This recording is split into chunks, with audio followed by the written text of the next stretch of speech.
రోడ్డుపై ఒంటరిగా వెళ్లాలంటేనే భయమేస్తోంది. ఎప్పుడు ఎటువైపు నుంచి అటాక్ జరుగుతుందో అని సామాన్య ప్రజలు వణికిపోతున్నారు. ఒంటిపై నగలు, బ్యాగ్లో డబ్బులతో ప్రయాణం చేస్తే క్షేమంగా ఇంటికి తిరిగి వస్తామనే గ్యారంటీ లేని రోజులివి.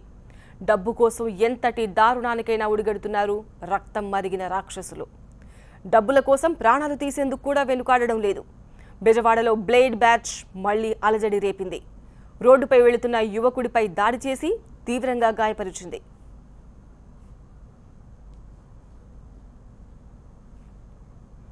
బెజవాడలో బ్లేడ్ బ్యాచ్ మరోసారి రెచ్చిపోయింది. డబ్బులు అడిగితే ఇవ్వలేదనే కోపంతో ప్రసాదంపాడులో శివకుమార్ అనే యువకుడిపై దాడి చేసి గాయపరిచారు. రాత్రి సమయంలో ఇంటికి ఒంటరిగా వెళుతున్న శివకుమార్ను వెంబడించారు బ్లేడ్ బ్యాచ్ సభ్యులు. డబ్బులివ్వాలని అతన్ని తీవ్రంగా కొట్టడమే కాదు, ముఖంతో పాటు శరీరంపై బ్లేడ్లు, చాకులతో గాయపరిచి రాక్షసానందం పొందారు. ప్రస్తుతం తీవ్ర గాయాలతో విజయవాడలోని ప్రైవేట్ హాస్పిటల్లో చికిత్స పొందుతున్నాడు శివకుమార్. బ్లేడ్ బ్యాచ్ సభ్యులు దాదాపు 10 మంది తనపై దాడి చేశారని చెబుతున్నాడు బాధితుడు శివకుమార్. బ్లేడ్ బ్యాచ్ సభ్యులు గంజాయి సేవిస్తున్నారని, వారిని తాను గుర్తుపడతానంటున్నాడు. గతంలో కూడా ఇదే బ్లేడ్ బ్యాచ్ ప్రసాదంపాడులో కొంతమందిపై దాడి చేసి గాయపరిచిందంటున్నారు శివకుమార్. గంజాయి డ్రగ్స్ 2 వాడుతున్నారు. 2 విజయవాడలో బాగా అంటే బాగా వాడుతున్నారు. డబ్బులు అడిగితే ఇవ్వకపోతే కొడుతున్నారు, కోస్తున్నారు. అక్కడ మేమున్న 4, వాళ్ళు ఉన్న 6.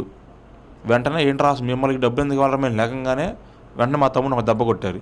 కొట్టగానే వెంటనే ఎవరికాళ్ళు కొట్టిన ఫ్రాక్షన్ ఆఫ్ సెకండ్స్లో వాళ్ళ అమ్మలో బ్లేడ్లు తీయడం, వెనక నుంచి ఇంకో 6 పరిగెత్తుకుని రావడం, కర్రలు తీసుకురావడం, ఎమ్మటే దాడి చేసాడు. ఎమ్మటే మా అన్నయ్య మా 2 తమ్ముళ్ళని లాక్కెళ్ళిపోయాడు. 2 గబిక్కినాను. నేను పరిగెత్తే లోపల జారి పడిపోయాను. నేను ఇంకా పడిపోయే నెక్స్ట్ మనిషిని ఇంకా నన్ను ఈ రకంగా ఇక్కడి నుంచి మొదలు పెట్టారు, ఇక్కడ దాకా కోసారు. వాళ్ళ దగ్గర కత్తులు ఉన్నాయి, బ్లేడ్లు ఉన్నాయి, ఏంటంటో మారణాయుధాలు పట్టుకుని తిరుగుతున్నారు. కర్రలు అయితే మంచి మంచి కర్రలు తెచ్చారు. ఎక్కడ తెచ్చారో తెలియదు, ఎవరు సప్లై చేస్తున్నారో తెలియదు. ఆ కర్రలతో ఇష్టం వచ్చినట్టు నన్ను కింద పడేసి నా కాళ్ళు, నా నడుము, నా 2 చేతులు, మోకాళ్ళు, నా మొహం అన్నీ పగిలిపోయేలా కొట్టారు. ప్రసాదంపాడు, రామర్పాడు, ఎస్సీఆర్, ఎనికిపాడు, నిర్మానూరు ఈ 4-5 గ్రామాల్లో వాళ్ళకి ఇష్టం అనమాట. అడిగేవాళ్ళు లేడు. ఆటోలో ఆపుతారు ఎక్కడ పడితే అక్కడ.